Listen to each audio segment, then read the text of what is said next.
This is ASS Breaking News. Allahu Akbar! Allahu Akbar!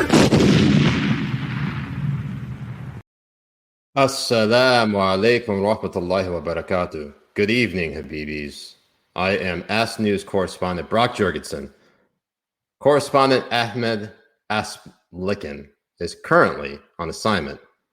I'm told he's actually under recovery from a sex change operation in which he, quote unquote, got a pussy on his hip to, quote unquote, make some money on the side. But didn't hear it from me, just one of our colleagues, Assman Bin Licken. Tonight, we're joined by a Ron DeSantis whistleblower, someone who we have not yet heard from yet, but apparently has some damaging allegations about the Florida governor. He goes by the name Robbie K. Jones. Robbie, thank you so much for joining us. Brock, thank you very much for having me on. I know what this could do to your reputation. I know how DeSantis comes in hard on journalists and comes on them hard. So I really appreciate what you're going through. Thank you. Thank you for your solidarity, Robbie K. Jones. First of all, before we even get into these allegations, tell us a little bit about yourself. Who are you, and where are you from? And just give the audience a taste of what Robbie K. Jones is all about. Well, Robbie K. Jones is it's not my real name. And I come from Tampa Bay, Florida. I am right now in Thailand, exposing Ron DeSantis for who he really is. I am a data entry scientist for construction companies and building companies. So, I mean, what can you tell us about this explosive allegation against Florida Governor Ron DeSantis? Well, as you know, and you probably heard of, here in Thailand suffered a pretty extensive hurricane back in 2012, and those buildings fell. There were 3 buildings that fell due to the cause of negligent building, and Ron DeSantis is responsible for it. How so? How is he responsible? Do you know Mark Zuckerberg for Facebook? Yeah, everyone knows Mark Zuckerberg. Well, he facilitated a Ron DeSantis' cousin's friend's best friend, second cousin, third wife onto Facebook and did nothing about it. That is a person who facilitated the building of these buildings without proper regulation. In Thailand? In Thailand. And this is a connection that has to Ron DeSantis how? Well, like I said, through Facebook, they are friends. He is friends, his uncle, with a cousin whose third wife, second cousin, is directly responsible for the building of these buildings. And because those buildings collapsed in 2012 during that hurricane, that's Ron DeSantis' fault. Absolutely. 100%. Essentially. Well, it seems like you have a quite damaging case here. But you also state that Florida Governor Ron DeSantis actually tried to retaliate against you by spying on you. Tell us what happened. Yes. Well, as I was coming out here to Thailand to gain more evidence on Ron DeSantis, I came here on vacation with my wife and family. That was the cover. And being here in Thailand, to maintain the cover, I decided to go and get a massage.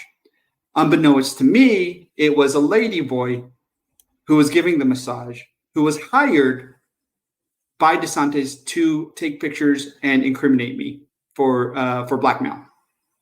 It was entrapment. I'm sorry, a lady boy? Yes, a lady boy. I didn't know that she was a lady boy at the time of wanting the massage. I just went into. I thought it was a respectable establishment that I went into.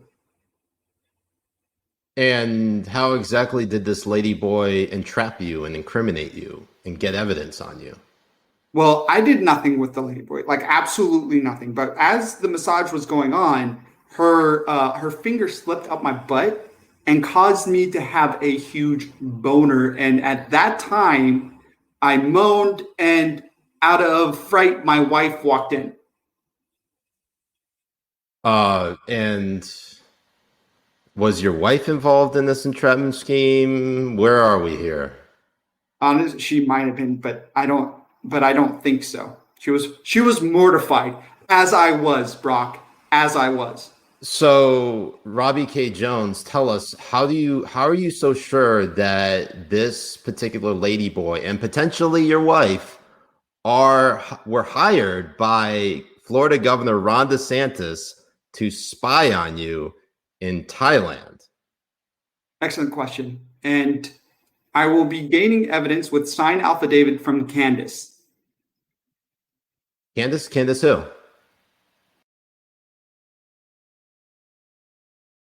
On Sunday, we heard from a whistleblower within the U.S. government, someone with direct knowledge, who warned us that the NSA was reading our electronic communications, our emails and texts, and was planning to leak them selectively in an effort to hurt us. Well, originally, we were not even supposed to be on the podium during the singing or the playing of the national anthem.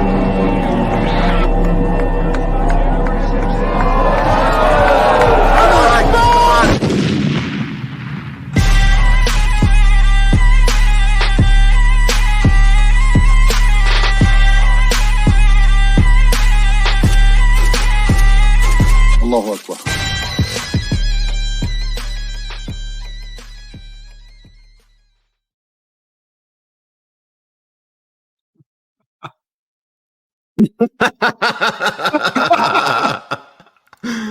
Assalamu alaikum wa rahmatullahi wa barakatuh. Wa alaikum assalam wa rahmatullahi wa barakatuh. What's going on, Habibis? I'm Siraj Hashmi. I'm Mujahed Kobbe. And we're the Habibi Bros. Welcome to another episode of Habibi Power Hour. Now starting at 9 p.m. East. Hell yeah. And 6 p.m. Pacific. The 6-9. reverse 69. Yeah, it's beautiful. Very nice. Well, 69 for me over here. Reverse 69 yes. for you. Yes, reverse 69 for me. How y'all doing, Habibis? I am very surprised, Jay, that you and I did not lose our shit during that. I thought you were going to when I was talking about how she stuck a finger up Robbie's butt. This never happened to me at all. This was not like out of an experience type story or anything. Are you sure? Are you sure, Jay? Absolutely. Come on. Are you essentially 100% sure? After that week I spent over in Virginia, it takes two fingers to get a hard on. That's actually true. It's essentially 100% true. Welcome, Habibis. We got it's a new season. Obviously, we're 4 episodes in. We've already been making a bunch of changes. First of all, we gave promotions to both Ben Morrissey and Spencer Sachs. Round of applause for them. Round of applause. Congratulations. You're both fired. Get the fuck out of here. Finally. Pack your shit and get out of here. You're gone. You both gone. I can't believe it. Right after a fucking promotion too. We're too good to you people. Too good. No, seriously. So ungrateful. Anyways, they've been promoted to fired. That's where they went to. How's your week going, Jay? Not too bad. It's been going okay. I mean, still settling in. As you can tell, I have a new backdrop. I took out just having no backdrop. Now it's just blurry for now. It looks as good. I still set it up. This is going to be the game/Habibi studio that I'm making up. So it's a work in progress, but at least now you get to see that I'm not in a bedroom dungeon or anything like that. Or That's great. Fuzzy's mom isn't locked up behind me anywhere because she's under the table, but she's not locked up behind me anywhere. I just want to point out, we obviously moved the stream up by an hour to 9 p.m. East on Wednesdays because our audience, and we speak for our audience. We represent our audience. We are boomers, and our audience are a bunch of boomers as well. Exactly right. Their bedtime is like at 9:30. So yeah. So we're gonna try to get you out of here by 11 p.m. at the very latest. We actually have a very solemn announcement, obviously, to make. Where we here at Habibi Bros, we are not.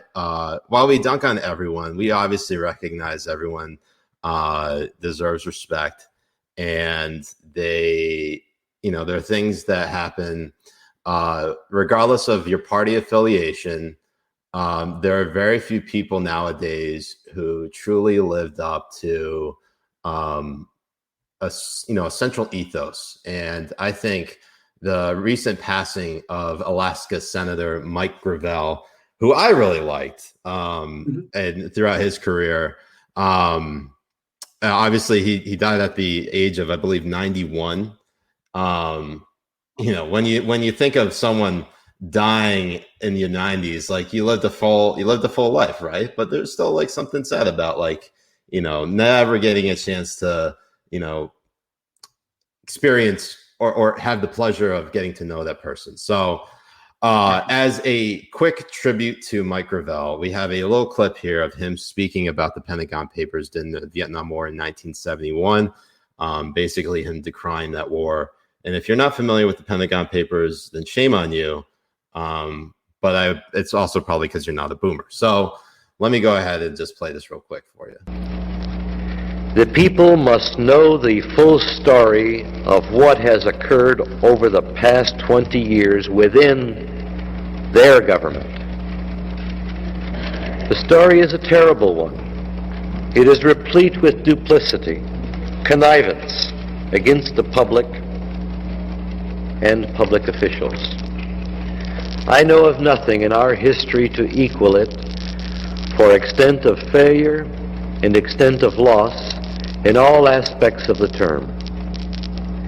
People, human beings, are being killed as I speak to you tonight. Killed as a direct result of policy decisions we as a body have made. Arms are being severed. Metal is crashing through human bodies because of a public policy. This government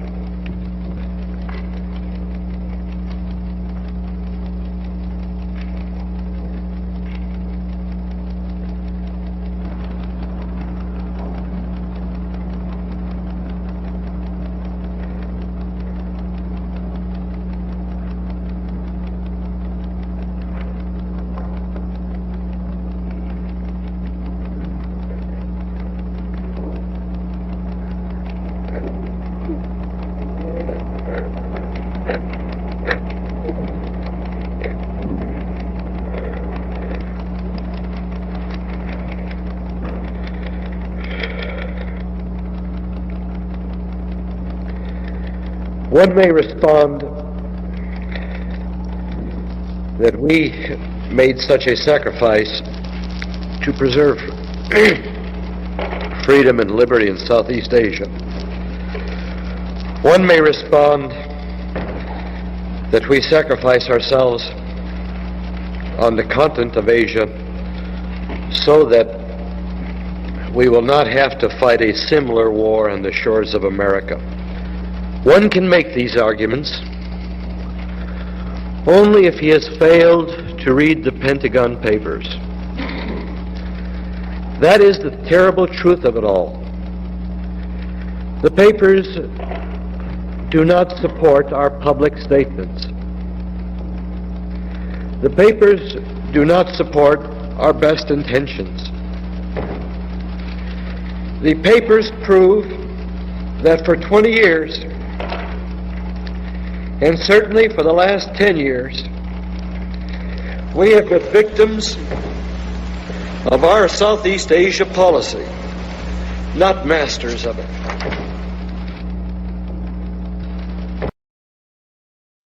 Oh, well, rest in peace to Senator Mike Gravel, presidential candidate in 2008. I actually meant to go get a clip of him dunking on basically everyone on the stage in 2008. That was a beautiful dunk. It was fun, amazing. He just like threw Obama, Hillary, and then he called out Joe Biden by name, saying, "Oh, and because of your like smug, arrogant self, I'm going to throw you in there. I'll put you right in here too. I'll put you right in there as well." So it was just perfect. perfect. Absolutely perfect. Inna Allahi wa inna ilayhi raji'un. Mike Gravel, he may not have been the president of the United States, but he was the president of our hearts. So obviously our prayers go out to his family. And yeah, I just wanted to lead in with that. We are actually going to switch it up a little bit. Instead of getting into our top issues from the beginning, I'm going to get all quick right now with some of just our the way your wife likes it. Get it out of the way. 3 minutes. 3 seconds. 3 out minutes of the way, and we're done. 3 minutes and we're done. She can go right back to the important stuff, like reading her book. Yeah. So first of all, the big news today, Wednesday, was that Bill Cosby was freed as the Pennsylvania Supreme Court overturned his sexual assault conviction. He was in the middle of he was serving a 3 to 10 year sentence, and he was on year 2 of being in prison. He was straight up released after his 2018 conviction for sexual assault. Now, he was accused by more than 50 women across the nation of sexual assault and misconduct. Statutes of limitations in their cases obviously made their prosecution highly unlikely. But what happened is that the court ruled that a non-prosecution agreement with a previous prosecutor meant that Cosby should not have been charged in the case. So he returned to his suburban home in Philadelphia, and basically it's the first major criminal conviction to be overturned in the Me Too era. It's obviously, it could signal something pretty harsh about other convicts of sexual misconduct, assaults, rape, like Harvey Weinstein. But apparently, with respect to this actual case, the judges basically wrote that the previous prosecutor's statement that Cosby would not face charges, which paved the way for Cosby to testify in a civil trial, meant that he should not have been charged in the original case. And that was based on a 6-1 ruling, with 2 of the judges in the majority dissenting on the remedy, which barred a retrial. So that's it. Cosby's out. He's free. He's a free man. And I mean, dude, I haven't had a whole lot of time to really marinate on this story, but that's fucking wild. That's insane. It really is. And waiting for more of the stuff to come out on the stuff. It's really insane to see that happen out in the open like that. But hey, when you're famous, they just let you do it. Right. Absolutely. Another huge debacle happening right now is in New York City, where the New York mayor's race is in chaos after the elections board counts 135,000 test ballots. This development coming up on Tuesday night. And basically this new tally of votes in the Democratic mayoral primary has now, they first of all removed the tabulation from its website and cited it as a discrepancy. Now, Eric Adams, who is currently in the lead, I believe, it's tightened quite a bit. He issued a statement on Twitter. Let me see if I can pull that up for you. You guys can see it. Hold on one second. Now my boomer self is having to deal with both the PC and the Mac at the exact same time. This is beautiful. The real question is who in New York is stopping the steal? Who has stopped the steal in New York? Yeah, so Brooklyn Borough President Eric Adams released the following statement in reaction to today's initial ranked choice voting results. Hopefully y'all can see that. He says, quote, "The vote total just released by the Board of Elections is 100,000 plus more than the total announced on election night. raising serious questions. We have asked the Board of Elections to explain such a massive increase in other irregularities before we comment on the ranked choice voting projection. We remain confident that Eric Adams will be the next mayor of New York because he put together a historic 5-borough working class coalition of New Yorkers to make our city a safer, fairer, more affordable place. What? Jay, what the fuck is going on? Fraud and complete mismanagement of our electoral and integrity of an election. That's exactly what's happening right in front of our fucking faces. And it's so funny because Democrats are so scared of voter integrity laws. And we know, and it's a mystery why. It's honestly, it's so... Because it's Jim Crow 2.0, Jay. Yes. Jim Crow 2.0 that is what's it called?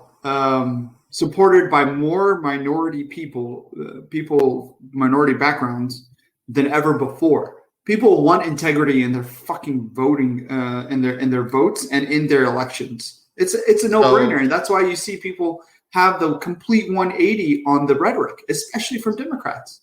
So, Jay, I need to ask you: when are we staging an insurrection at New York City Hall? Honestly, when do you want to? You tell me. Let's do it on the 69th of the 69th month of 2069. Let's do September 6th because that will be International Nice Day. You know when we should really do it? September 11th, and we can respect the memory of our uncles. How about that? On the 20th anniversary, yes. Why not? Let's do it. That sure is essentially 100% gonna get us not in trouble. Inshallah. Speaking of what's happening in New York, Manhattan DA actually told Trump's lawyer that the former president will not be charged for any crimes. And this is actually happening. And this is specifically around the allegations of hush money payments and real estate value manipulations. At the same time, the Trump Organization is expecting to be charged on Thursday in a Manhattan criminal case. And those charges, which have not yet been announced, obviously because we're Wednesday right now, it's like basically imminent. And Jay, I can just tell you right off the top, MSNBC and CNN are going to cream their fucking jeans over this. Mm-hmm.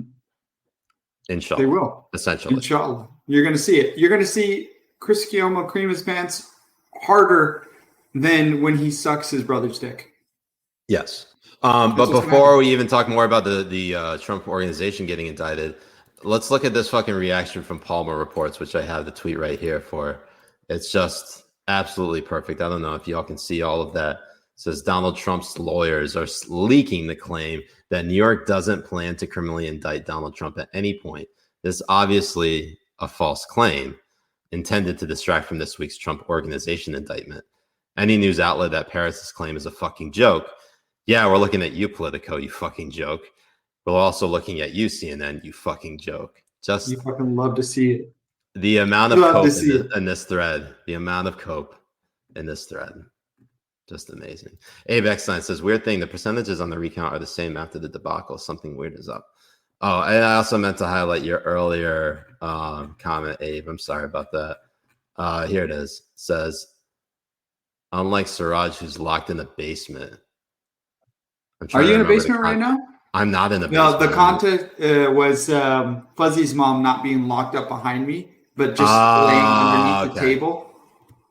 Okay, apparently there's some breaking news too. Hold on 1 second. I hope it's not too crazy. Oh shit. What happened here? Why is that happening? I got a new camera, people. Oh, look at this fucking boomer. Absolute boomerness. You didn't get it. You didn't get. Oh my god, Jay! Right on stream too. Isn't that funny? Look at that. Oh my god! I just got a new guess camera. Who's a boomer now? Look this at who's guy, a boomer. This guy right here. I can't amazing. believe it. Amazing. Isn't it amazing? Absolutely fucking fantastic. You love to see it. You love to see it. But that's so weird because out of the whole time, like the battery was at 100%. I didn't know essentially. it was gonna do this. Axio says Siraj isn't in the basement; he's in the closet. Oh, this is known. Son of a bitch. I apologize, Habibis. Yeah, well, let's celebrate Pride Month with this last vestige of Jay. It's turning into literally the fucking pride flag. Congratulations. Is that what happened? Jesus Christ. So while Jay gets banned from YouTube, guess who got banned from Twitter again? Did she really from her Robbie K. Jones got nice. That was the breaking news. That's the breaking news. If she needs some help on how to get unbanned and how to get unbanned, I'm back, guys. I don't mind. Sorry, it might do it again, but this is a full battery, so we'll see what happens. I don't mind helping her, but payment will be 3 inches of my tongue in her ass for 69 days. And Rebecca, if you're listening, all I'm saying is that you still have to make sure you're done up in your face because you without makeup is kind of scary. But I'll do it. I'll still do it. That's how I am. You're so tolerant and accepting of all different walks of life, all different walks of white women. The fact that you would even consider getting with a white woman over an Asian, cheers. MashaAllah. I have to salute you for your sacrifice. Thank you, Habibi. You're very welcome. You're very, very welcome. So Jay, I'm curious, since you're in California, is there still a mask mandate out there?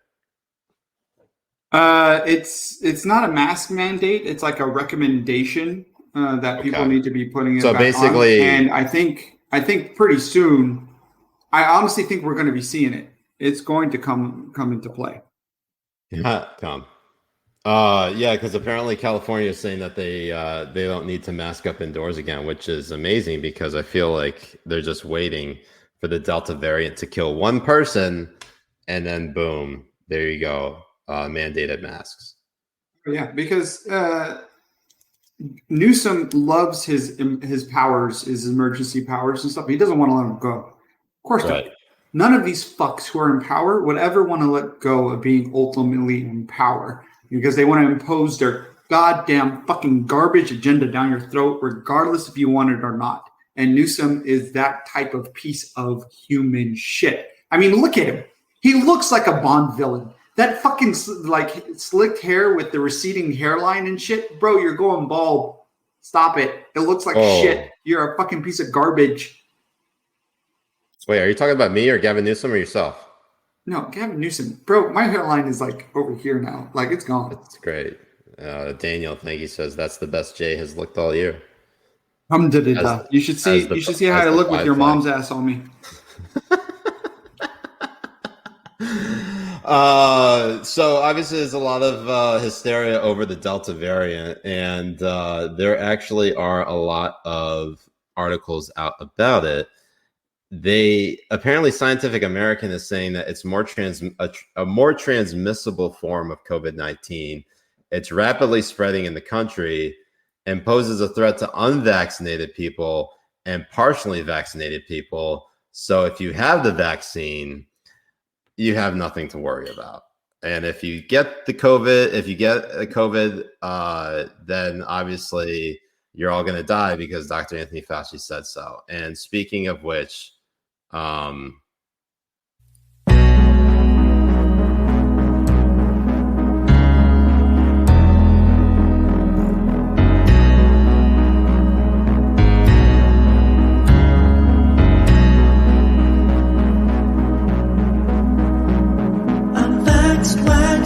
wearing slacks, going on TikTok, dropping facts. The CDC says, hey, you can relax, but when I go out, I still rock a mask, cause I don't wanna be mistaken for a Trump supporter.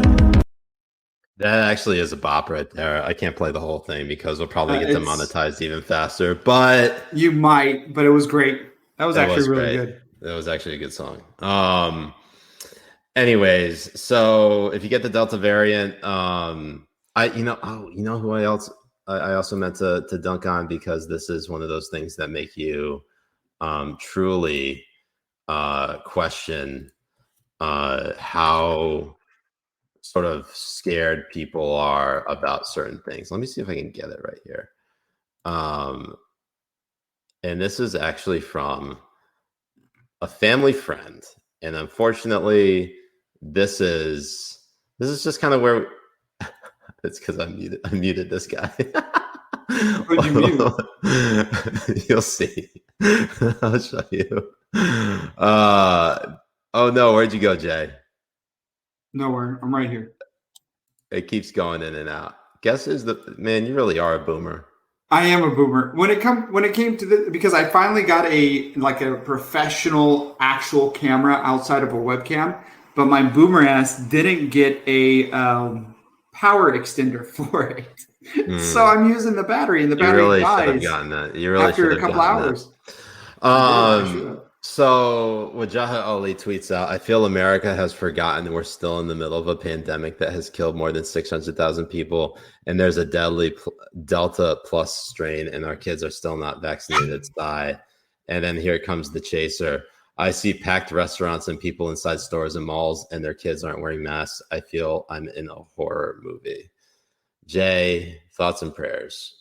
This is blue and on. This is blue and on shit right here, and I feel bad because I know this guy personally, and I don't know if he's actually thinks this in real life, but this is one of those things where, Jay, you truly need to get offline if you think like this. Absolutely. I mean, what people need to just quote tweet under him is like the Michael Jordan meme with "fuck them kids."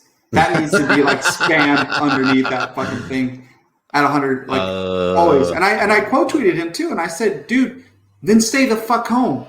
Go home. Nobody gives a fuck, man, that you're scared. Nobody cares. You cannot impose this type of fear onto other people. You are scared, you stay home. I don't care. You cannot impose restrictions on other people and restrict their freedoms over your scared pussy piece of garbage ass. You can't do it. It's not morally sound, and it's not morally right. So these people who are scared about this type of stuff, I think that they should just lock themselves out at home forever and just stay home. It's better for them. Don't force other people to stay home or lock themselves out. Don't force other people not to enjoy their lives. It doesn't work that way.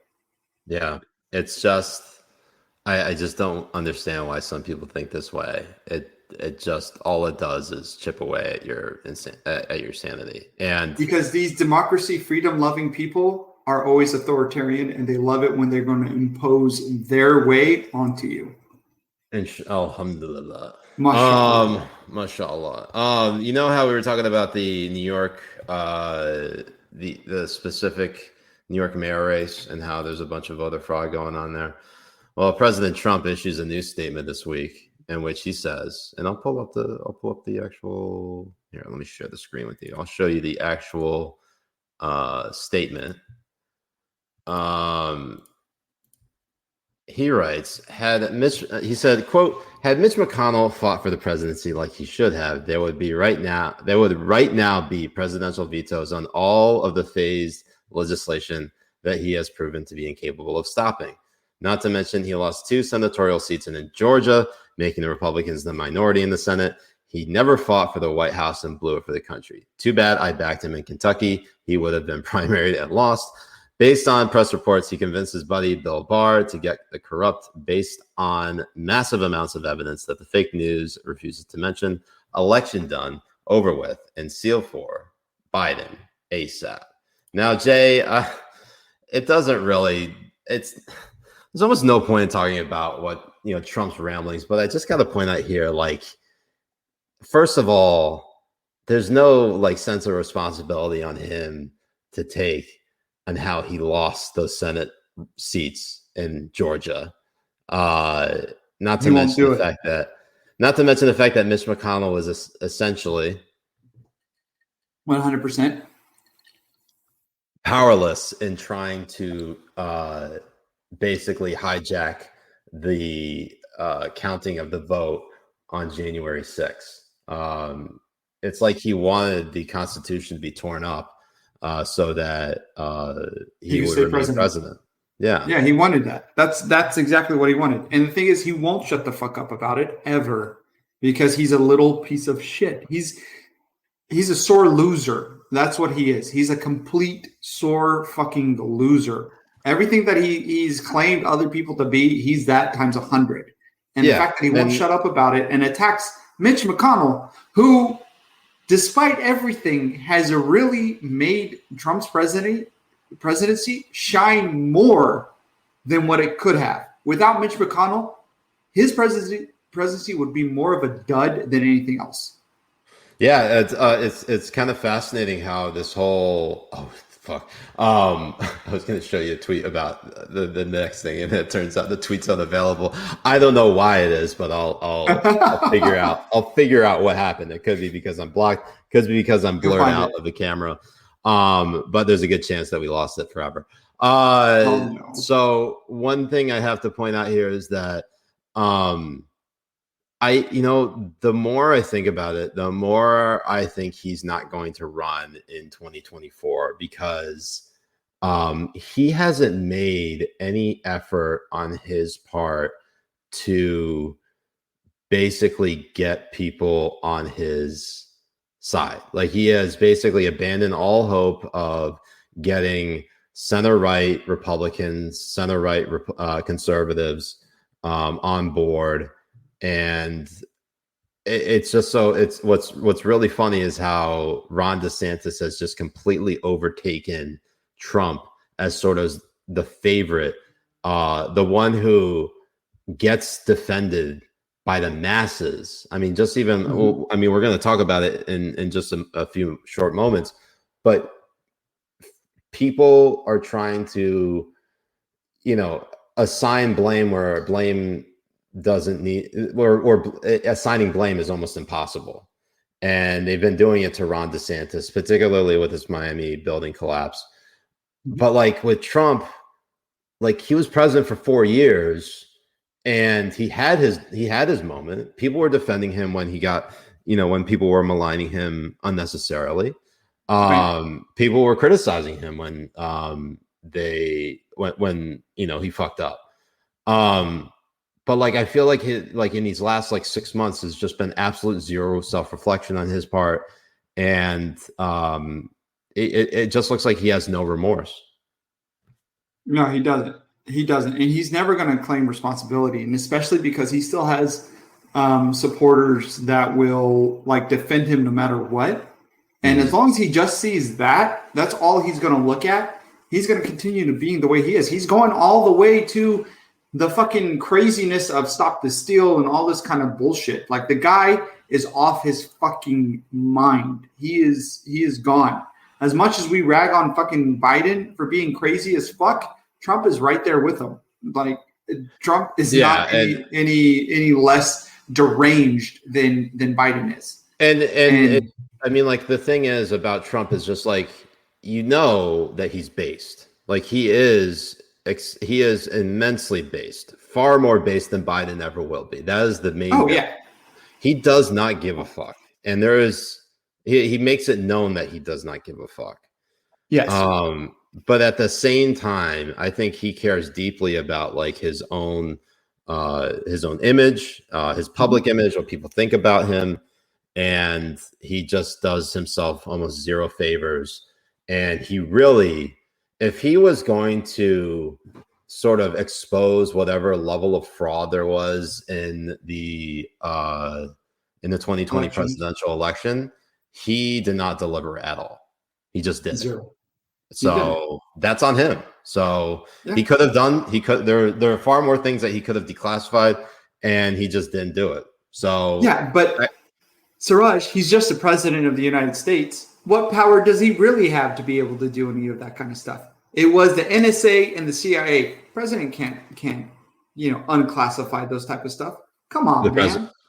Well, if only President Trump declassified the UFO documents, and also if he pardoned Julian Assange and Edward Snowden, think of how first of all, think of how base that would be, and two, think of how mad all of his detractors who are fans of Edward Snowden and Julian Assange would be like, I hate Trump, but man, yeah, he did a solid by pardoning those two. He didn't even do those shits. He pardoned the Iraqi contractors from Blackwater who like killed more than 20 Iraqi civilians in 2007, like in cold blood. Like that is just beyond fucked up, and I can't believe he did that shit. And this is the way things are, how they are in Washington. It's partly one of the reasons why I got up, because the place is just so fucking seedy. And I, honestly, I just can't deal with it anymore. So no, they're scum. I mean, I was there for just a day and I already knew like how scummy most of them were. And especially, and it came off of like, Jerry and Grant and Mark and Dan and DNC, Dan. Brooklyn Dad, Damon. Yeah, so apparently Twitter's broken as we're currently recording this episode, so there's not a whole lot we can do in terms of showing you tweets. Bart, you guys seeing Jay's shiny head in 4K is an amazing experience. Maybe I shouldn't have gotten this camera. Maybe shit. Amazing. Anyways, the tweet I was trying to pull up that's unavailable apparently is from the Chinese Communist Party celebrating the 100th anniversary of the Chinese Communist Party in Tiananmen Square, of all fucking places. So that was the tweet I was going to show you. Apparently it's gone. I have no idea what happened to it. I imagine he either blocked me or Twitter's just down. It might be just down. Let's check. I mean, I don't know. The thing is, Bart, whenever it's down, I'm worried that I got banned. Every time Twitter has like a glitch or anything, I always text Siraj, and I'm like, Siraj, is Twitter down? Like, is it down? Like, what's going on? And if he says, yeah, Twitter is down, I feel relieved because I didn't get banned yet. But I'm at what am I at? I'm at 7,000 followers. 3,000 more followers and I'm gone. And then you're banned, inshallah. Bart the Tree Guy, thank you, Bart, says Rebecca Jones' Cam Main account got the ban hammer. Yes, we pulled that up earlier. But thank you for the super chat. Thank you for not tuning in at the beginning of the show. Robbie K. Jones is the only way we could have gotten away with it. Honestly, if she reaches out, I will help her because I fucking hate Twitter. And anyone banned from Twitter, I'll help you guys out. I'll get you guys out. That's true. Speaking of which, you got to help Gretchen out because she was banned by Twitter. I know, and that's fucking bullshit. Why was she banned? I mean, because if it was for a titty pic, I didn't see it, and that's not fair.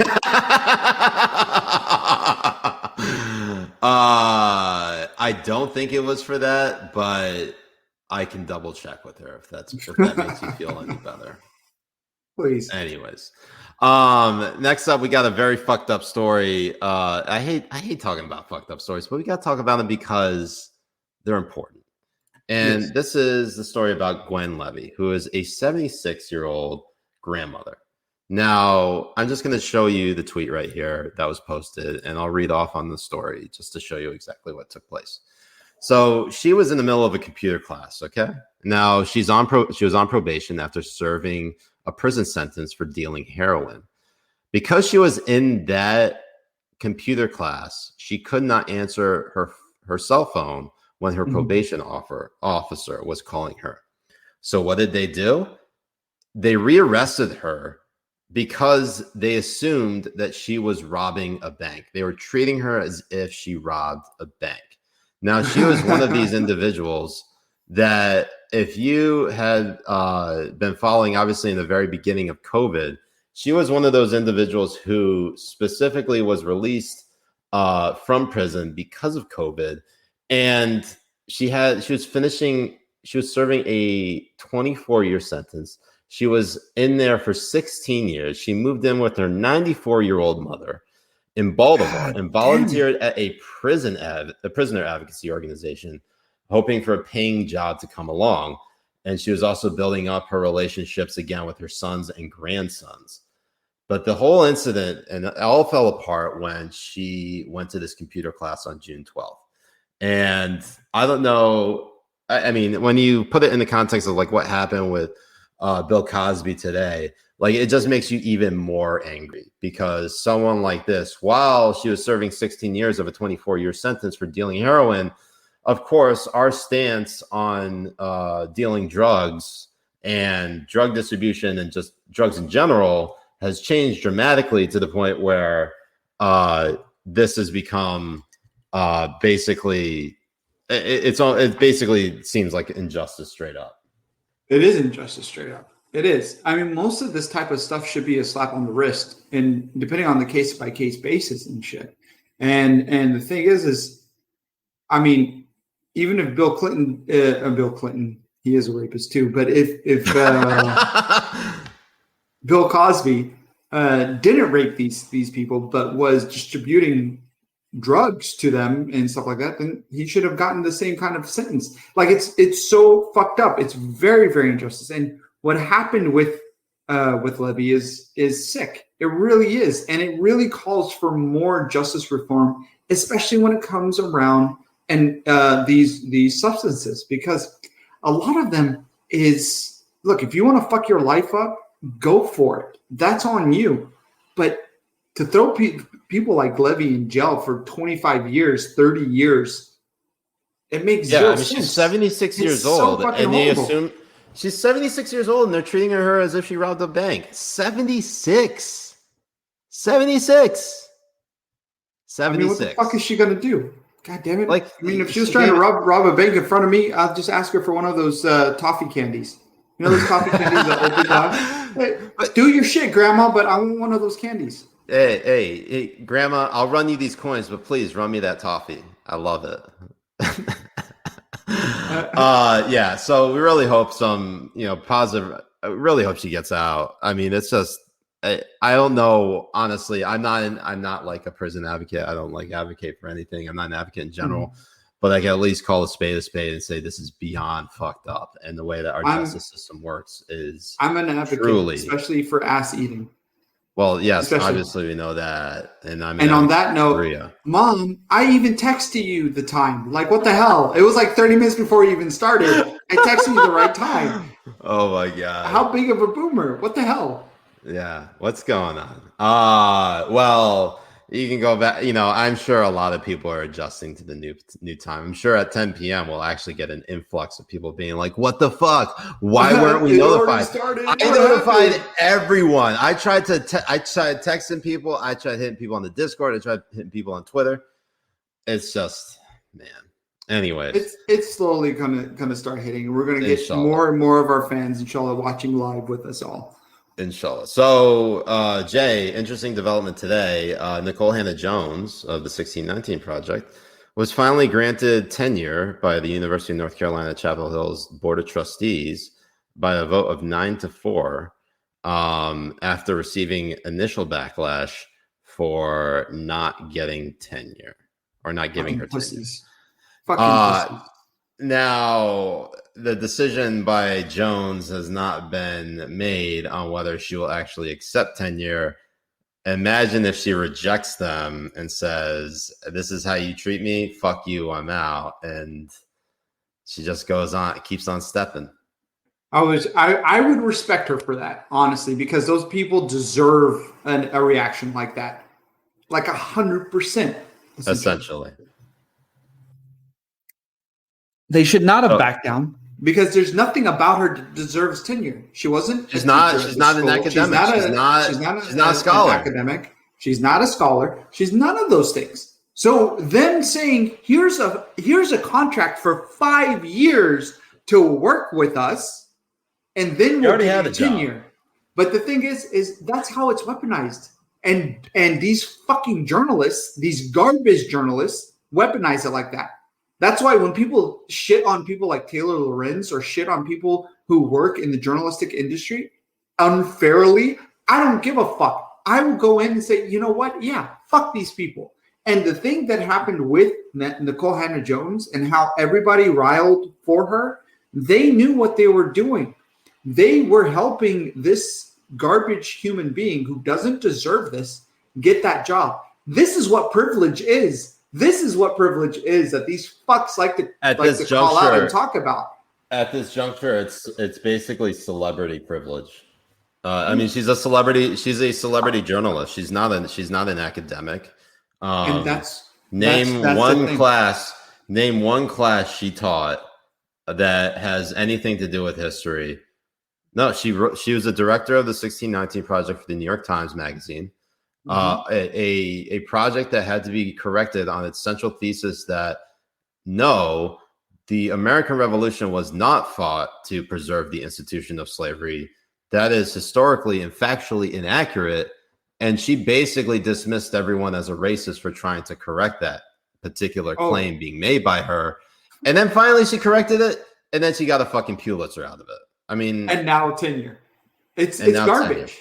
The American dream is dead. I said this about Andrew Cuomo. He wrote a fucking book. He got a fucking Emmy out of his whole fucking COVID scam, and he was killing grandmothers left and right. The American dream is dead. It's dead. There's no. I don't even know. These people don't deserve shit. Yeah. Jay, you and I definitely don't deserve shit, but like they deserve even less than us. So. Right. So where's my fucking tenure? Look, I'll be the professor of ass eating. Let's start there. I'm a scholar in it. You will be an associate professor. Associate professor. Associate professor. Daniel Collins says, I'll drive the getaway car for a war that is J 2021. David says, my criminal justice reform position is that I advocate Siraj go to Gitmo. That is... Damien for Supreme Court Justice. Let's go. No, why Supreme Court Justice? Why SCOTUS? Why not Attorney General under the because Attorney General was what is really going to be throwing you in jail. Yeah, SCOTUS won't do shit. But honestly, if he was SCOTUS, I would try to write a law that says anyone named Siraj Hashmi needs to be thrown in Gitmo. And then that as a constitutional amendment. So our final quick item, because this has taken us now almost 50 minutes to do. Quick turn into like the all the quick items. So the Mujahideen in Afghanistan is starting. And first of all, congratulations to you, Mujahed. The Mujahideen are taking over Afghanistan as U.S.-led forces finally leave Afghanistan. It's happening, Jay. It's happening. It is. Where's the nukes, Biden? Where the fuck are the nukes, huh? You said, oh, what are you going to do with an AK? What are you going to do with a hand cannon? What are you going to do? Well, my fucking blind ass, unaimed fucking Taliban uncles just ruled your ass like crazy. So fuck you, bitch. It can happen. And it will happen. You threatened like you're going to nuke us and shit. Fuck you. Nuke me. Nuke me, baby. Nuke me, Biden. Nuke me, daddy. Nuke me, daddy. Nuke me. But no. Good on Mujahideen. Alhamdulillah. MashaAllah. Well, hold on, Jay. Hold on. Here, let me drink. Hold on. What if they become Al-Qaeda 2.0? Well, then we could get 9/11 2.0 on the 20th anniversary, and we have Jay on the record saying, yes, Queen to the Mujahideen.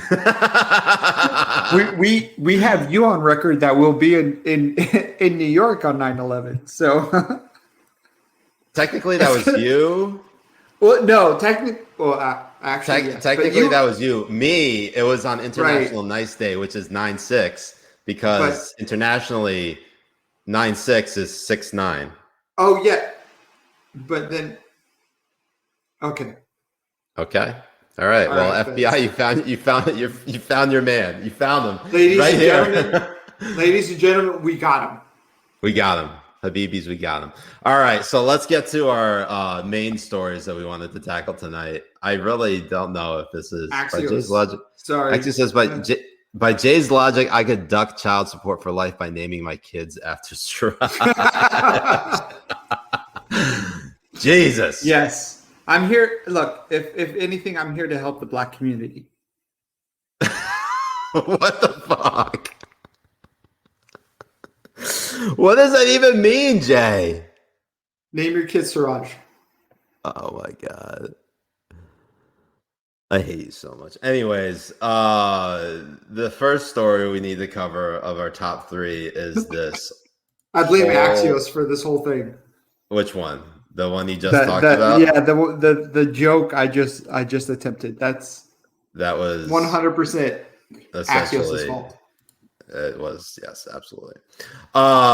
So, obviously terrible news coming out of Surfside, Florida, as an apartment complex collapsed in the middle of the night last week. And it's been now almost an entire week since that happened. And I think the death toll is up to, I want to say 18, with still a lot of people missing.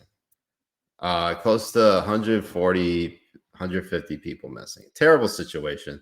Obviously, our hearts go out to them and Surfside.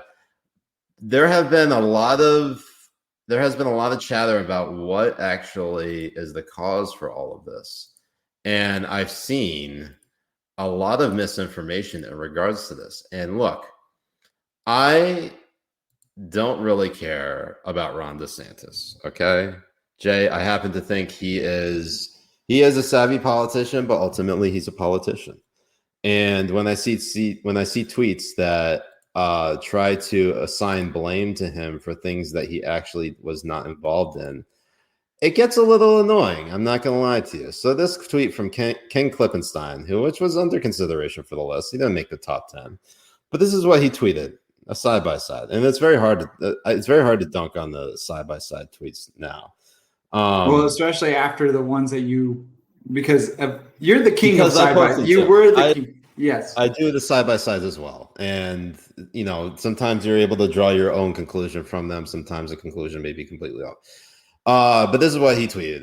He tweeted out the screenshot of Ron DeSantis in 2019, January 24, 2019, tweeting out, "I'm pleased to announce our upcoming Florida Deregathon.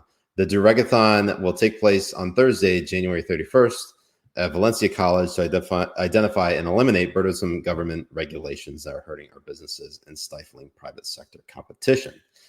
And then he follows up with this headline from CNN that says, "Engineer raised concerns about major structural damage at Florida building collapse a few years before collapse." Now, one of the things I need to point out is that the engineer raised those concerns in 2018 before DeSantis was even governor. He was a representative he was a Florida representative in Congress running for governor. Okay. At the same time, you got this tweet from Hannah Dreier, who apparently is a national reporter with what's it called, with the Washington Post. Huh? Yeah, Washington Post. Sorry. What were you gonna say? What did you say? I thought you look. I thought you said I thought you were going with the Intercept, but no. Hannah. Oh, no. What's his name? Ken Klippenstein's at the Intercept. Hannah Dreier. Right, no, but she is such a fucking liar. Let me explain. Let me explain it. All right. So there's it tweets out, "There's a saying in emergency management: the first 24 hours are the only 24 hours. FEMA was ready to deploy to the condo collapse almost immediately and included the crisis in its daily briefing, but didn't get permission from Governor DeSantis to get on the ground for a full day." Now, Hannah Dreier actually made the list because obviously how irresponsible this tweet is, because it is patently false. Now, what happened was, and thanks to Jeremy Redfern, one of the demigod Habibis, for helping dispel this myth about what actually took place. And that is the state government can't operate or act without the permission of the local government, and the federal government can't operate or act without the permission of the state government. So what has to happen is that the local government, i.e. the mayor of Surfside, has to issue an emergency declaration to ask basically for state resources, which in then turn make the state ask or request for federal resources, i.e. FEMA. Now, what took place was it was sometime in the afternoon on Friday in which the in which the mayor of Surfside issued an emergency declaration. 59 minutes later, Ron DeSantis signs an emergency declaration to go up to the federal government. After that, it's in the federal government's hands. If there's nothing that comes through the pipeline, guess whose responsibility that is? The fucking federal government.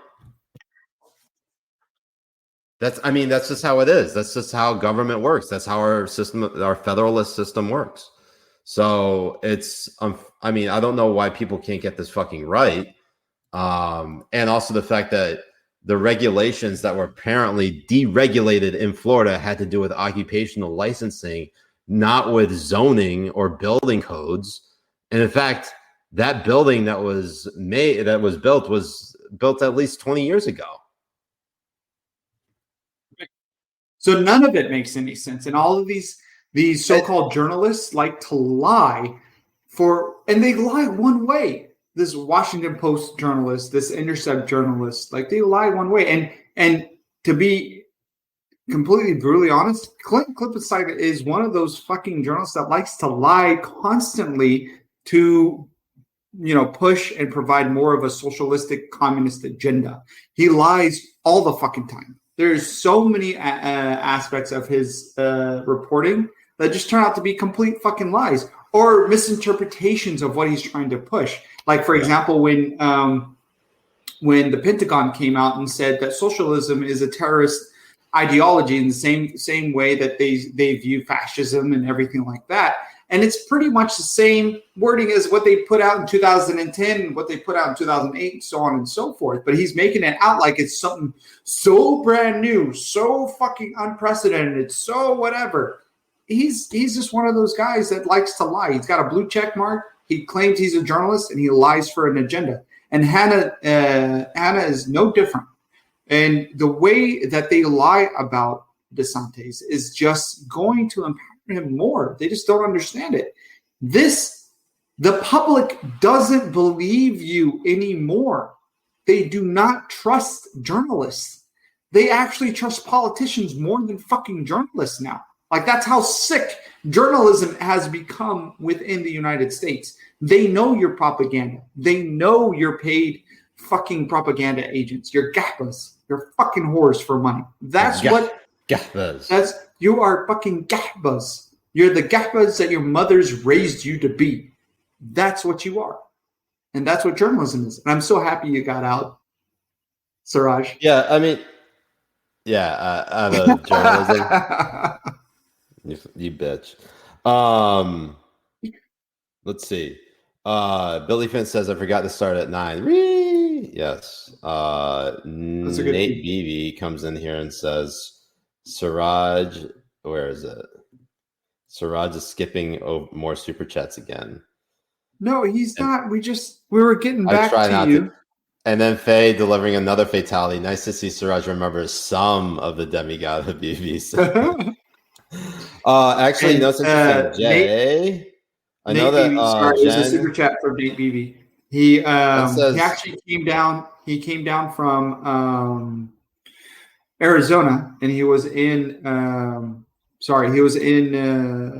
California, and he actually gave me a gift, a couple of these really, really nice whiskey glasses that I really enjoy. I'm going to be drinking them every Habibi hour, and a bottle of whiskey. But once I'm done with Starlight, I'll be drinking it and finishing that. So interestingly enough, a couple of developments as we're currently live. Jen just said Trump just told Hannah he's running in 2024. I need to pull the full clip. I can't get it. We'll probably talk about it on tomorrow night's show, our premium episode with Eliza Blue. But it's looking like he may run for president in 2024, despite the fact that we just talked about the fact that he may not run in 2024. But the Manhattan DA's office and the New York State Attorney General's office together have obtained indictments against the Trump Organization and its CFO, Alan Weisselberg, according to NBC News. So we get a presidential announcement and an indictment in the same hour, minutes, 10 minutes, half hour. I don't know what you want to call it. He's trying to be president again to pardon his own ass. That's probably what's going to happen. What he's trying to do. Whoa. Jay. Only one person can pardon ass, and that is you. Not pardon, but partition. Partition. Billy Finn says, even if Trump says it, it doesn't change the chances of it actually happening or not happening. He says a lot of things. Well, if Trump runs and gets the GOP nomination, then we also face with the potential of Miles Taylor running for president too, to split the GOP vote. If Miles Taylor runs, we both have to vote for him. Yeah, we both have to vote for him. It's going to happen. So, with that whole thing about the Miami building collapse, look, there is a lot to be said about it, and we still don't know the direct cause. But I can tell you there's a very highly probable chance that the blame on Ron DeSantis is a smear campaign. And unless we see him actually involved in anything relating to, say, taking away building inspectors to make sure that the building was intact, there's not a whole lot you can do to pin on the guy. So, I mean, you can try, but at least if you're going to step correct. Otherwise, get the fuck out of here because no one's going to take you seriously. Right. Essentially. Exactly right. 100%. God damn it. Man, I'm finishing this fucking bourbon right now. What are you drinking? Angel's Envy? Yeah, I am. Next up, this is another interesting story, Jay. What were you going to say? No, you drinking Angel's Envy is just getting me turned on right now, man. I can't help it. So good. It's delicious. So this is another interesting story involving Tucker Carlson. Fox News with Tucker Carlson tonight. Now, I'm not going to play the full video for you, but I will just summarize exactly what he thinks is happening. Basically, the National Security Agency, the NSA, is supposedly spying on Tucker Carlson tonight. Now, apparently, he discusses a whistleblower's account that the Biden administration is spying on Tucker Carlson tonight. And it's kind of interesting that after that segment aired, the NSA actually responded with a tweet in one of the weirdest, I mean, kind of unprecedented things that I have seen. The NSA in a statement, hope y'all can see that, says on June 28th, 2021, Tucker Carlson alleged that the National Security Agency has been monitoring our electronic communications and is planning to leak them in an attempt to take this show off the air. This allegation is untrue. Tucker Carlson has never been an intelligence target of the agency, and the NSA has never had any plans to try to take his program off the air. NSA has a foreign intelligence mission. We target foreign powers to generate insights on foreign activities that could harm the United States. With limited exceptions, there you go, that limited exceptions, e.g. an emergency, NSA may not target a U.S. citizen without a court order that explicitly authorizes the targeting. Now, Jay, do you buy that shit? Nope, not at all. 0% do I buy anything. Essentially 0%. Essentially. I mean, tell me you're a Fed without tell me you're a Fed. And that's the they're statement fucking you would Fed. put out. Jay, it's an NSA account. Of course they're Feds. That doesn't work. That does not work there. The greatest way to use the meme is on the Feds themselves. It's the greatest way. And yeah, I don't believe them worth a shit. I mean, I know they're spying on my Instagram. They're spying on my DMs. They're spying on everything. So PB or LB, My NSA agent is looking at your toe pics right now. 100% happening right now. Essentially. Also, we're 69 minutes into this episode. Cheers. Fucking nuts. Cheers. So I have to point out one other thing. There is nothing stopping the NSA from actually spying on Tucker Carlson. Now, could Tucker Carlson be full of shit? Absolutely. Oh, could he have for sure. opinions that we both disagree with? Absolutely, all the time. In fact, there are many opinions that he has that are always, in my view, not always, but a lot of times off the mark. Do we always talk about them? No. What? We don't. No, I was going to say, I view Tucker Carlson as as much of a cancer as Joy Reid or anybody else on cable news. Because cable news as a whole is cancer, and Tucker Carlson. So Tucker is interesting because, and I will say this, Tucker Carlson, if he got on independent media, I feel like he probably could have the type of impact that Joe Rogan does. Like if he wanted to truly talk about like aliens and shit like that, I feel like he probably could attract a pretty big audience. Now, sure. I think so too. I don't know if everything Tucker talks about he believes. I mean, he's been kind of all over the place. He is a nationalist populist. I think people are more inclined to see Tucker Carlson run for president than they are to see Donald Trump run for president again in 2024. Would that happen? I don't think so. Is Twitter real life? Absolutely not. In fact, I actually find it interesting Tucker doesn't tweet that much, but he is a friend of a friend, and by friend of a friend, I'm talking about friend of Glenn Greenwald. Now, Glenn Greenwald is obviously a Habibi, and he goes on Tucker Carlson quite a bit. Now, actually, what's funny is I actually thought about pitching Glenn Greenwald on this particular story until I realized who I was pitching to. This is Glenn Greenwald we're talking here. This is the guy who broke the fucking Snowden story. Okay, there's no way I can even bark up that tree. I mean, I can't even hold Glenn's jockstrap. Not that I have in terms of this particular story, but you want to. Yeah. But yes, anyways, so when it comes to the NSA, of course, they could spy on anyone without a warrant. They can spy on people in the United States, even with a warrant or without one. Now, we all know the story about how the Trump campaign was spied on by the Obama administration via the FBI, the CIA, basically the entire intelligence apparatus, through Carter Page and George Papadopoulos. Now, when it comes to those, I'm not going to like relitigate that whole thing and tell you exactly what happened, but there is nothing stopping the NSA from spying on Tucker Carlson. Absolutely nothing. There's nothing stopping from them spying on you. There's nothing stopping them from spying on me or Jay or Habibi Bros. And by extension, they could view all of us as a threat for any reason whatsoever. And there's a good chance that they probably view Tucker Carlson as a threat because he has reach, he has an audience, he has influence, and that scares the establishment in many ways. Right. It really does. And when we say establishment, we just mean the boogeyman lizard people that rule the world.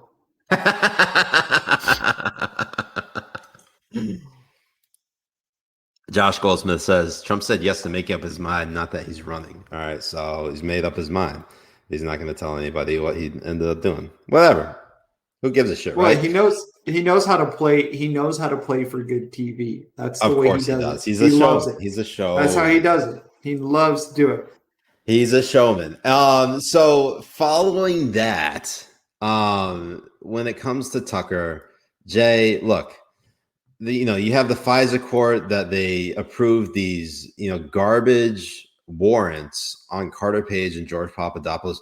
Carter Page, he was spied on because of his connections to, was it Stephen Halper? Basically, was an FBI asset or CIA asset out in the UK, and basically flagged the IC, the intelligence community, as someone who is should be a person of interest. And then George Papadopoulos was flagged because he told an Australian intelligence agent in London that they were planning to release emails on Hillary Clinton from her email server through WikiLeaks, something along those lines. And that's what flagged him as sort of someone to be looked at by the intelligence community. Tucker Carlson, he's been a defender of Donald Trump. He has obviously pushed back pretty hard on the Mueller probe, the Trump-Russia investigation, every aspect that Democrats were leading against then President Trump. What do you think would stop them from spying on him? Nothing will stop. I can't think of anything. They have such power outside of the limitations of law. It's insane. It really is. And I think we are a worse nation for it, not a better one. And it's not. And their claims of safety over freedom are bullshit. There's nothing that gives precedence for these people to spy on everyday Americans, and not just everyday Americans, people just on TV spewing their opinions and stuff like that. Yeah. There's not a justification for the government to be involved and spying on you. And not to mention, it's not right. It's un-American. Not to mention the fact that just because we're obviously only 6 months from the January 6th Capitol Hill siege, or you want to call it insurrection or riot, whatever you want to call it. Government coup takeover. Government coup, whatever the fuck you want to call it. All of a sudden, everybody who has expressed an opinion that is even slightly antithetical to the narrative put forth by the establishment, I'm talking about like the neoliberal establishment, that this was an attempted coup, a day that was worse than 9/11, that is now considered threatening language and could probably subject you to being spied on by this government. And there is nothing stopping this government from spying on any one of us for expressing that opinion.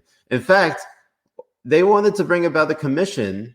Not only obviously, they obviously talk about the January 6th commission, but I'm talking about the like probe to try to get anyone basically booked or arrested for like some level of wrongthink. Now, this could be completely conjecture. It might be completely fantastical. It like may not even exist. But there were people like Nancy Pelosi telling Hillary Clinton that they should absolutely try to criminalize people who even have somewhat, sympathies for the people who try to the people who were either protesting on National Mall or the people who were storming the Capitol, whatever minority of those protesters were. So it's fucking crazy. I don't understand how people are, operating this way, but like that is just how our government operates. They don't serve you, they serve themselves. Yes. And people who are in power want to stay in power and gain more power. They're never going to alleviate that power. They wouldn't. They want to control your education. They want to control how you fucking piss and shit. They want to control what you eat. They want to control how you drive down the road. They want to control what kind of house that you live in. They want to control all of these things. And the people who want to give more power to these people, the people who actually fucking support the AOCs and the fucking Pelosi's, any politician at all, we need Sharia and we need it now. I'll be a just and merciful caliphate under Earn. It would be who's currently resting. Who's currently resting up north in Washington. I miss him. Inshallah, he'll get to Florida soon. Inshallah, we'll reunite and he'll get his treats and belly rubs. But yeah, I mean, look, if 2020 taught you anything, there are forces within our society and within our government, just on every level, that are trying to force you to think a certain way, to act a certain way, to either, say something a certain way or not say something a certain way, they're only in it to control you. And it's unfortunate. Obviously, this is the country that this is the type of country that, most people flee from. So, but like, this is something that has been happening for some time, like at least in the last, ever since I came back to the United States from Pakistan after 9/11, like there has been a massive effort from the establishment, Democratic and Republican alike, to try to control people and police what people say. And unfortunately, nobody's phone has been taken as a result. I mean, what the fuck, Jay? I make this fucking list and nobody's phone gets taken except you. The NSA has lost out on it. Honestly, they should recruit you. They really should. I mean, you would be a perfect agent to try to censor a and perfect shut off Asian, people's... a perfect Asian or perfect agent. But you are. I mean, I wouldn't say Pakistanis are the perfect Asians. I would rather say Koreans or Filipinos are the perfect Asians. Japanese are the perfect Asians. I mean, flavor-wise, Yo, we taste like curry. Don't front. I love curry. I know you do. You're gonna curry these balls later. Anyways, our final story for tonight is the hammer thrower, Gwen Berry. Now, she is vying. Well, actually, she successfully achieved a spot on Team USA during the U.S. Olympic track and field trials this past weekend. Apparently, she's an outspoken activist. Now, I will tell you this, Jay. Nobody knew who Gwen Berry was until this fucking thing happened. And I'm just going to show you exactly what took place. Oh, fuck me. Hold on one second. Boomer moment. Oh, we both had our boomer moments. That's for sure. Boomer moments. All right. So this is Gwen Berry. Okay. She's on the far left here, with her hand on her hip, holding a bouquet of flowers. And then she is on the third podium. She's on the bronze podium, third place. Then you have these two athletes who came before her, turning towards the flag and during the national anthem. Now they're receiving their medals. Now what's interesting is that Gwen Berry actually felt like she was being set up, that it was being done on purpose, that she actually said she was pissed. And that was her reaction to the Star-Spangled Banner being played during the Olympic trial. Now, what's interesting about this is she basically turned away. She didn't take a knee, but she turned away. And she basically acted indifferent to the national anthem, which there's nothing wrong with that. There's nothing wrong with trying to, she was standing. She wasn't being disruptive. She wasn't taking the knee. But yet a lot of people viewed her as being disrespectful. And there is an interesting aspect to it because there have been claims thrown around by her that she apparently, or at least she is quoted as saying that she is not really a fan of this country. I don't know if the word hate was used. I don't think it was used, but there was things in it in which she apparently made it look like she just does not care for the United States at all. Now, I've explained on my Twitch stream that because she came in third on the list, which is beautiful irony and all of that for tweeting this out. Now, if you're an activist, Jay, right, responding in this manner is not really the way you would do it because that keeps the attention on you rather than what the mission is for her, which I can only imagine is focusing on some level of race relations, whether it is police brutality, whether it's Black Lives Matter, whether it is something along the lines of expressing some level of decency to African Americans in the United States. But this whole thing with her and the flag has just completely blown up in her face, and now everybody's coming after her because of the way she has handled it. Now, Jay, I ask you, do you think she was being disrespectful towards the flag? Well, I mean, not only was she being disrespectful she's disrespectful towards the country of the United States of America. She's an Olympian, an American Olympian representing the United States. She is where she is right now because of the United States. Mm-hmm. She's had these opportunities because of the United States. If you're not proud to represent the United States, why be an Olympian? Why represent the country in the Olympics? Go represent Russia or fucking Germany or and you know it's interesting, Jay, or wherever. You know it's interesting, Jay. There are plenty of athletes who actually change citizenship because they can't make the Olympic team in their own home country, so they try it in another country. She made because of their race. What do you mean? Like, for example, in China, for example, in Korea, for example, in a lot of different places, they don't allow people of different races to be part of the Olympic team. Here in the United States, we don't care. You can be Chinese, you can be black, you can be, Arab, you can be whatever you want to be, and we will accept you and play you in the Olympic team as well. And that deserves a certain amount of respect. It is, and she's third place merit on this thing, and it is very disrespectful to her teammates, to other people who are playing within this sport and within the Olympics as well. And look, it's fine. Protest what you want to protest. Pretend like you are some fucking victim in this world. The pretend victims of this world make me fucking sick. Go ahead and do that. Do what you want to do. But for you to sit there and pretend like this story is all about you and everything that you've been through and stuff is disgusting. It really is. And it takes away from other people who are competing in it as well. Do you think the first place winner and the person who did a new world record in the women's hammer throwing doesn't deserve this news media? No, we have to go and look at this fucking pouty bitch who's wanting to make a victimizing fiasco of herself as the real story that's happening. Yeah, and also it's in a sport that literally no one gives a shit about.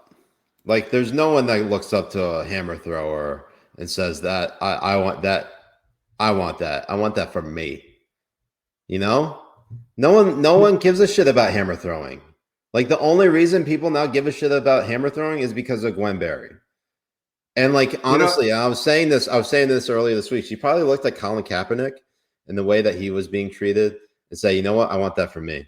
You know, I may not take a knee, but I will find a way to get that type of attention. And then I'll respond to it in a way that makes it look like I'm the victim. And then boom, sponsorship money. It's going to happen. Like, she is going to get that sponsorship money. 100%. And she will essentially, and hold on, she'll probably say she's a socialist while getting fucking bank from Nike or Adidas, right, or Puma, or something like that, right? And Nike, who pledged allegiance to China for their business and the slave labor that they do. So anyone that she's going to get a sponsorship from is doing worse shit to their citizens and to people of color and to minorities and stuff in their own countries, while she's out here pretending like the United States is some scary fucking place. Yeah. Oh my God. Whoa. Space says, Siraj, stop stealing my theories. I came up with this theory on Monday during the list stream. You should go watch it. Faye. Prison Mitch says Siraj watches the Olympics for race walking. Anyways, I like, someone said it earlier in the chat, like, representing your country in the Olympics is an entirely a nationalistic affair. If you are all about one world order, if you're all about like dismantling the United States, why would you represent the United States in the Olympics? Like, it just doesn't fucking make any sense. It makes zero sense. So Anthony Rivera says, let's forget Gwen and focus on Deanna Price, who won gold and broke the women's hammer throw records. Yes, let's focus on Deanna Price. And that's where the focus should be. But apparently everyone needs to focus on the spectacle that is Gwen Berry. And so do we want to talk about her? No, not at all. In fact, I didn't want to talk about women's hammer throwing. I know way too much about women's hammer throwing than I ever wanted to know. Thanks a lot, Gwen Berry. Anyways, Habibis, wow, we made it. Jay, we did this all in an hour and a half. Look at us. Who would have thought? Not me. Look at that. All right, Habibis. And the new timing. This new timing is great. Do the Habibis love this new timing or what? 10:30. It's 10:30. You guys can relax, ask us anything, and just chill. Like you could literally go to bed much earlier tonight. Whoa, Anthony, this has become an insanely horny chat tonight. Anthony Rivera saying Deanna Price could throw a hammer at me anytime. Amazing. Oh, Jay, you know what? I forgot. By the way, did you see this? I swear to God, I thought this was you.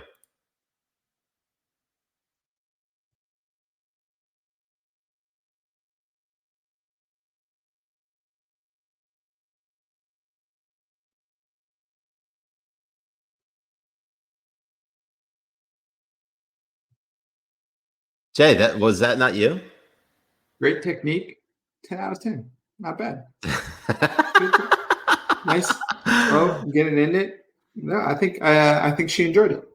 I gotta say, there's nothing more puzzling than someone wearing a Philadelphia Eagles jersey and a New York Yankees hat. That's what stuck out to me the most. Apart and then eating ass. I mean, come on. Eating ass in the middle of a CVS. I mean, who does that? Come on. That's fucking. Look, every time I eat Fuzzy's mom's ass or Dan's mom's ass, I get permission the night before, right when we're doing it. Hey, Nate says, dessert peach? Yes. Nate coming in with another fatality says, timing is great. Siraj's wife will still be awake for him not to satisfy her. That's good.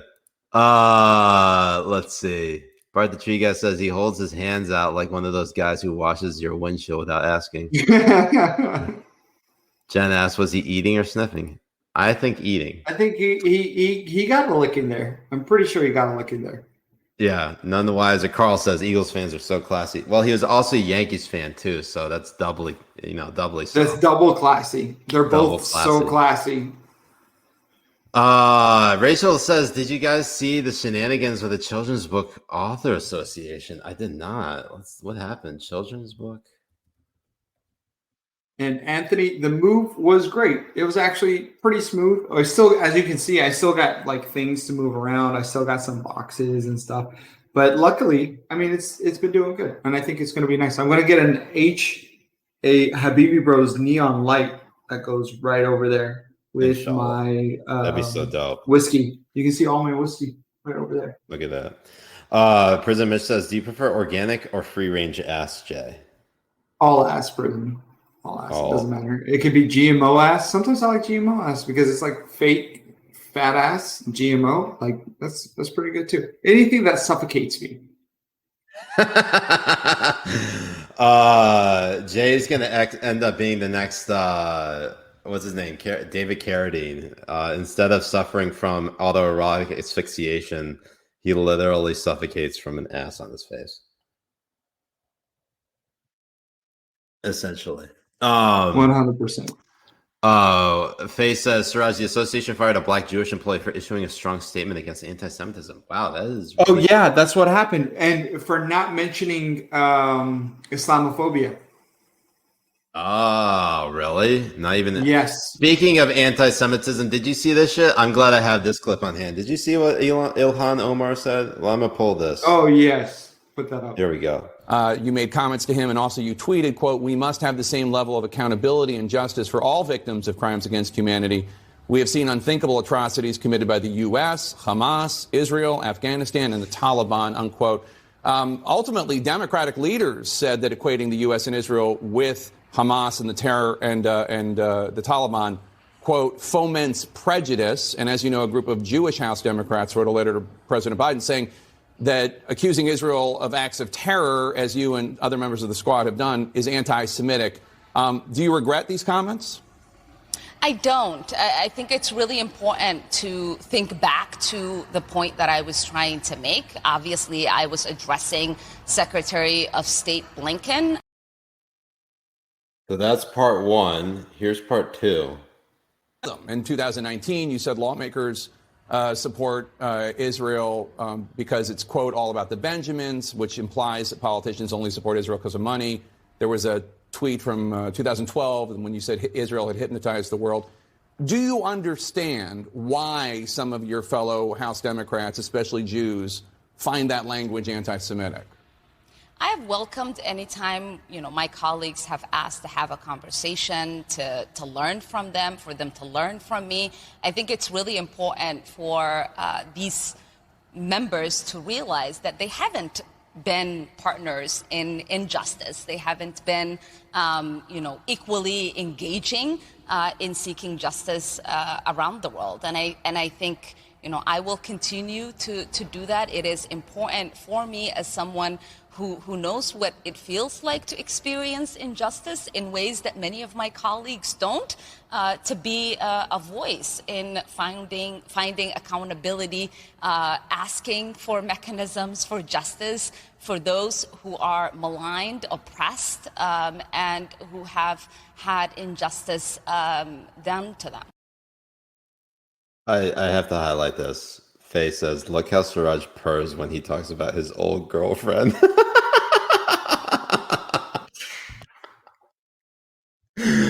Oh my God.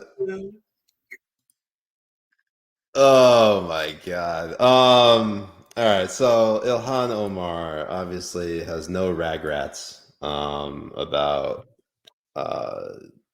her comments about Israel and being anti-Semitic. Jay, I'm tired, man. I'm tired of her shit. I'm tired of basically everything that the squad has been doing. It's just fucking idiotic. It's so fucking dumb at this point, and it's redundant, and they constantly say it, and I just don't have any capacity to take their shit. No, and there's a lot of also progressive people. I mean, there's one guy who was like an Intercept, really far leftist Intercept guy as well, who said I'm done. I can't take her shit anymore. Oh yeah, and that was really Matthew Chapman. Yeah, Matthew Chapman. And it's really funny watching Jake Tapper just sit there and go,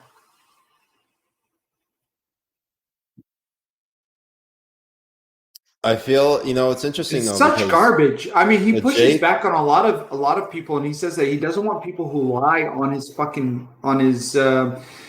network to interview, but it looks like he's fine interviewing anti-Semitic pieces of garbage to defend their anti-Semitic views. And that's what Ilhan Omar is she is an anti-Semitic garbage person. And just in fairness, I don't think Jake Tapper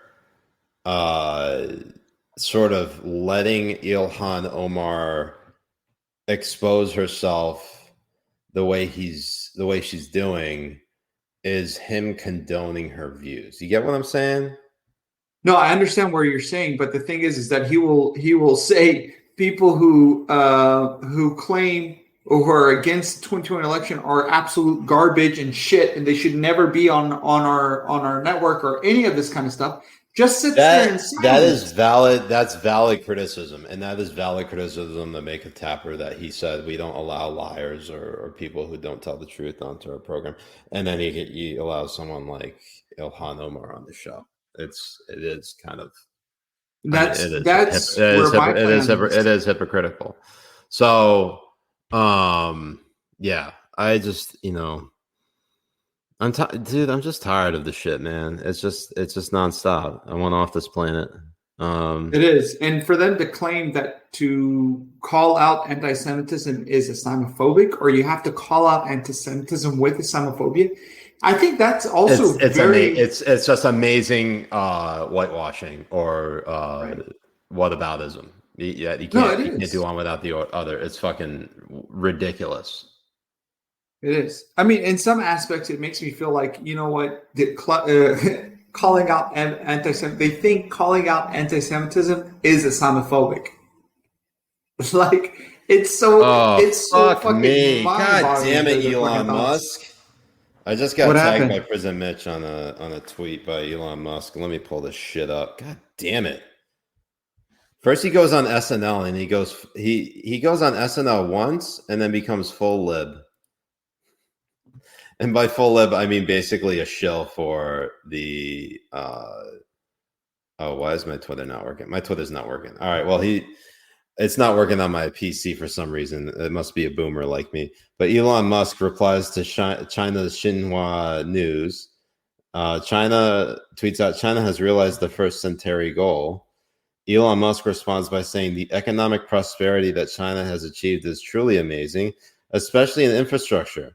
I encourage people to visit and see for themselves. Come the fuck on. Elon, are you going to go visit their fucking re-education camps that's holding 1 million plus Uyghur Muslims in Xinjiang? Are you going to praise them for building that shit? Get the fuck out of here. Come the fuck on. That is definitely not based. If anything, that just fucking sucks. Absolutely sucks. That's so garbage. Yeah. Anyways, Habibis, continue to ask us anything. We got a few more minutes up in here before we hop off here and go tinkle. And I'm going to Taco Bell.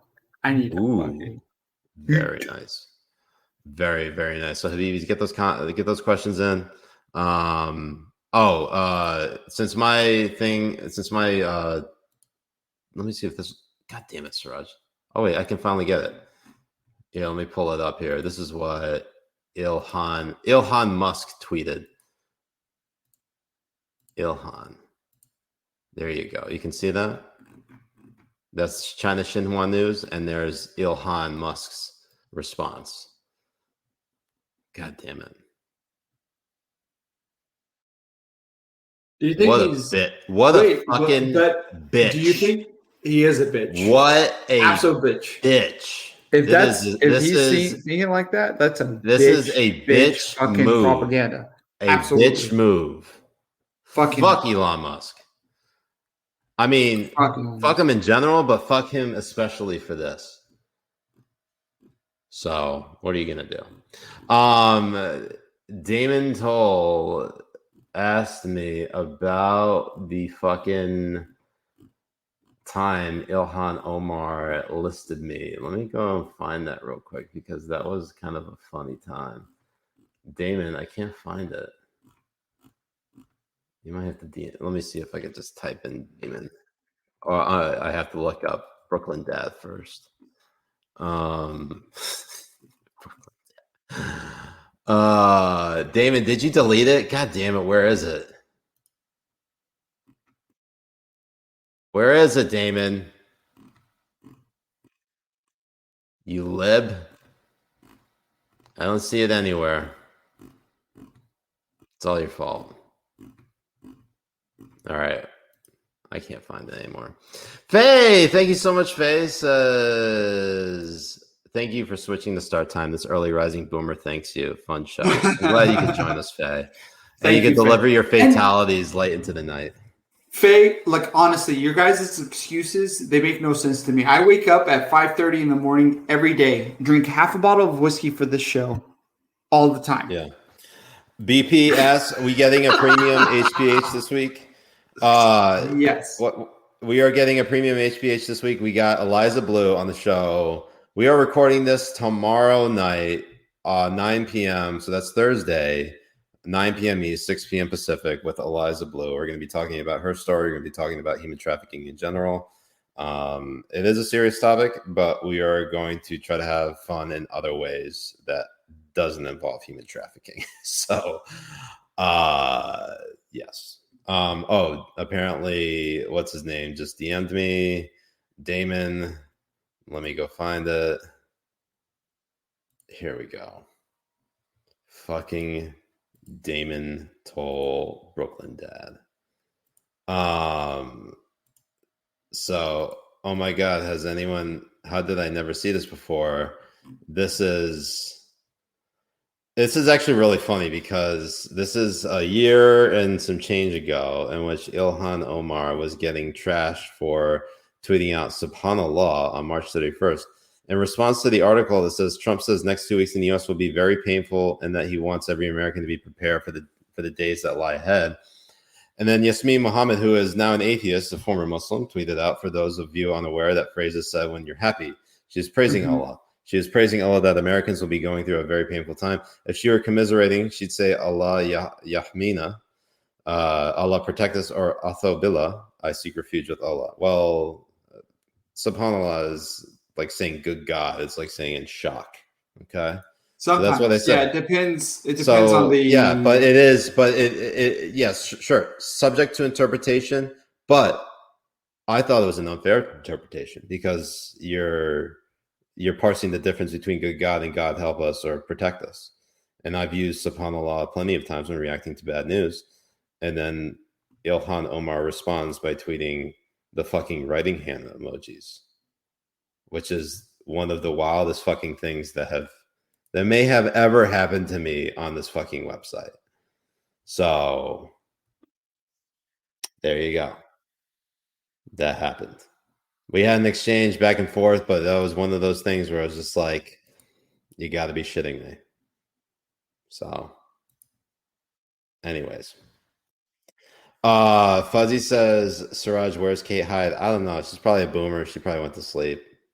All of you are boomers, basically. This is your last chance to ask us any questions before we log off and go get Taco Bell and sit down while pee. So get those questions in. Nate asked, was she listing you or the guy you corrected?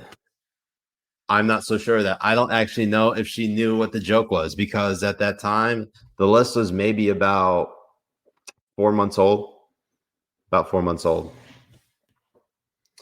Robert Jefferson says, jokes on Ilhan. Siraj is already on the list. That's true. That's true. Always and forever. Always and forever. Bart the Tree Guy says, what's the Taco Bell order? Also, shout out to Bart the Tree Guy, who just became a dad this week. Congratulations to you. Welcome a newborn baby girl. Very happy for you and the mom. That's very exciting stuff right there. Mabruk. Allah Akbar. Takbir. Allah Akbar. Allah Akbar. Also, real quick. And the order is five tacos, a crunchy wrap, and a chicken quesadilla.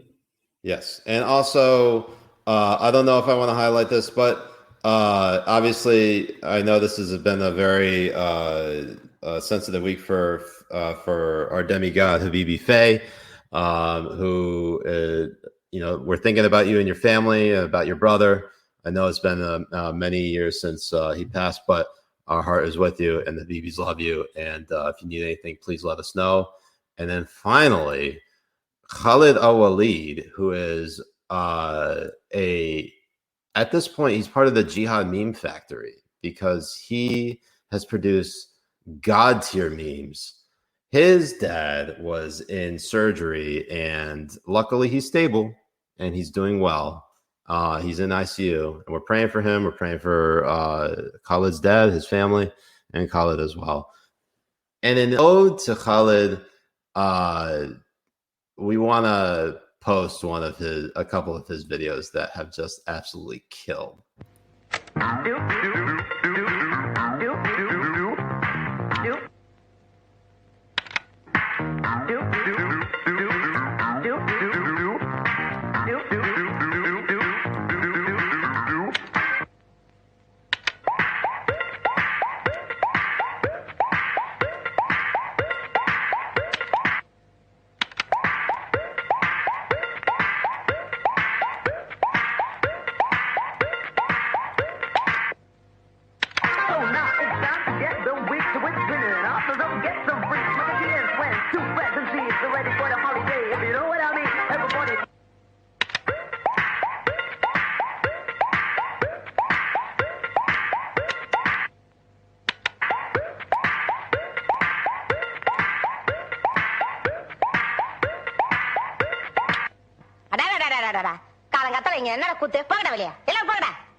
Perfect.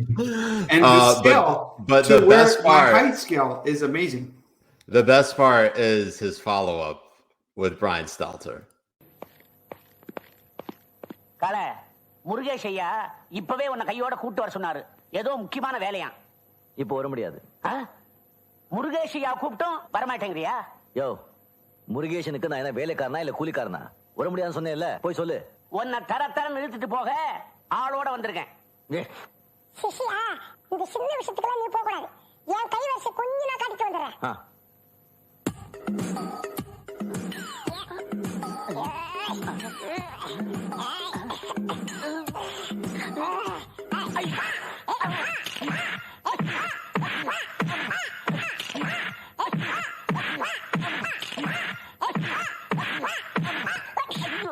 Allahu Akbar.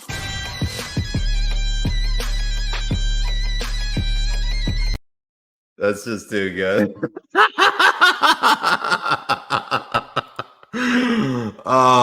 Truly Oscar-worthy material. Just too good. So Habibi's Jay, you got anything left? No, Habibis, I love you guys. Sorry for the boomer Siraj moments that I had on the they were your happen again. They were your boomer Siraj moments. I like how you still said Siraj. While I go out of focus on my camera. Boomer Siraj moments. You wanted to say they were your boomer Jay moments, and you still said... but I couldn't resist. I couldn't resist by calling them the Siraj boomer moments. Anyways, Habibis, you've stuck around. I'm gonna go stream on Twitch with Grant and play some Dark Souls 3. In the meantime, we got a premium episode for all the Demigod Habibis to tune in live 9 p.m. Thursday night. We got Liza Blue. Should be a great episode. And then that episode will be turned around and put out on Saturday, inshallah. So Habibis, inshallah. For the Habibi Bros, I'm Siraj Hashmi. I'm Mujahed Kobbe. And we love you all, Habibis. Hope you all have a good night. Thank you so much for joining us for another Habibi Power Hour. Peace. Masalama. Oh, Daniel Collins. Thank you. Glad we could help out, Daniel. Love you, Habibi. Have a good night, Habibis. Love y'all. Peace.